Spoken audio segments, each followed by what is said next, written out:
Hola, continuamos acá con la periodización de la literatura española. Veníamos de varias obras que habíamos estado hablando y continuamos con esta literatura didáctico-moralizante. Y en este caso hoy vamos a ver el libro de los ejemplos, que su fecha data de 1335. Y su autor no es nada más ni nada menos que don Juan Manuel, que nace en 1282 y fallece en 1344.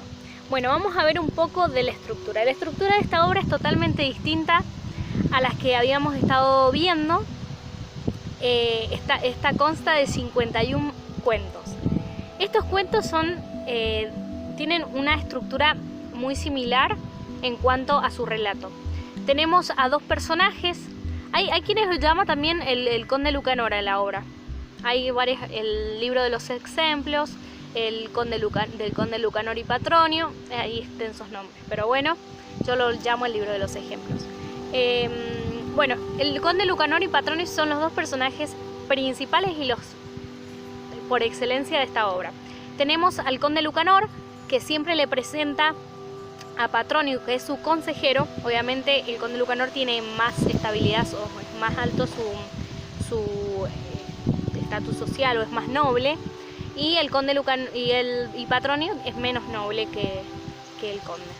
En este caso, el conde le pide a Patronio consejo por alguno de sus amigos que ha tenido algún conflicto y le pide consejo de cómo actuar ante esa situación. Entonces, en lugar de darle un consejo, su consejero le presenta un cuento que lleva al final una moraleja, y luego de eso se solucionará o no la situación.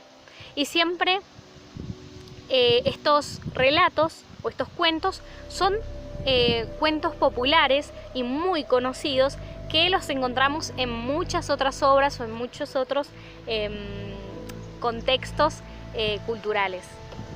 Bueno, en este caso, para ahondar un poco más en las temáticas que tratan estos cuentos, o al menos los consejos que el conde Lucanor le pide a Patronio, están entre el comportamiento humano principalmente, las aspiraciones y los problemas espirituales que pueden llegar a tener, las preocupaciones sociales y políticas, y hay mucha conversación entre ellos de riquezas y cómo mantener las riquezas.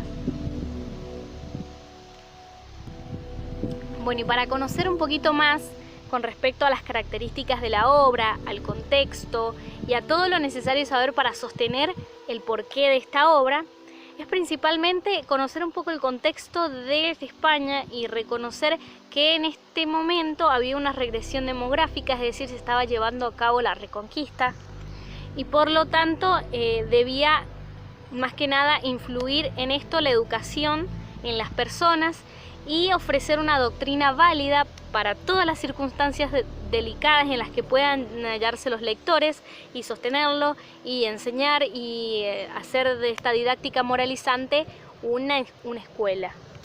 Hay otras características particulares de la época que influyen en esta obra, en este caso, que es el de venerar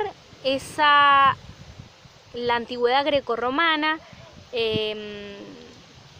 pero a su vez elimina las huellas del latín, y es muy individualista porque habla de lo meramente humano, a veces habla también de Dios, eso sí, no lo sacamos del todo, pero una característica del autor es que era muy exigente con su obra en el caso de la publicación, en el soporte en el que se encontraba, y no asumía totalmente, o al menos no hacía esto de citar: yo saqué tal contenido de tal obra, o este personaje es de tal otra, o esto los tomé del popular. No, él no afirmó que todos los contenidos eran propios o suyos, pero aún así era demasiado narcisista en este caso también, y no afirmaba el quizás plagio de ciertas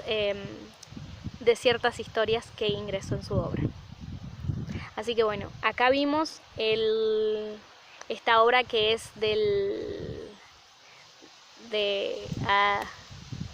bueno, ya me entendieron, el libro de los ejemplos de Don Juan Manuel.